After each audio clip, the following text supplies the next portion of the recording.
Hindi na BFF? Heart Evangelista responds to netizens asking why she did not attend Lovie Poe's wedding. Sa gitna ng kasiyahan sa kasal ni na Lovie Poe at Monty Blencowe, napansin ng netizens na missing in action ang kaibigan ni Lovie na si Heart Evangelista. Ginanap ang pag-iisang dibdib ni na Lovie at Monty sa Cliveden House sa Taplow, Berkshire, England, noong Sabado ng hapon, August 26, 2023, UK time. Tanong ng netizens, hindi na ba close ang dalawa? Sa TikTok, kumalat ang video kung saan tila nabigyan ng kulay ang hindi pagdalo ni Heart sa kasal ni Lovie. Noong August 28, 2023, sumagot si Heart tungkol sa issue. Mixing paliwanag ni Heart, "My dad is in the hospital."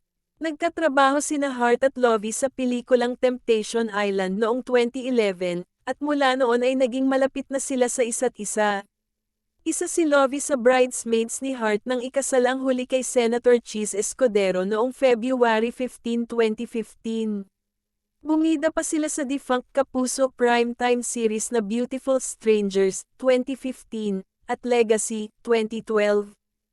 Kaya may mga umasang makita rin si Heart sa kasal ni Lovie.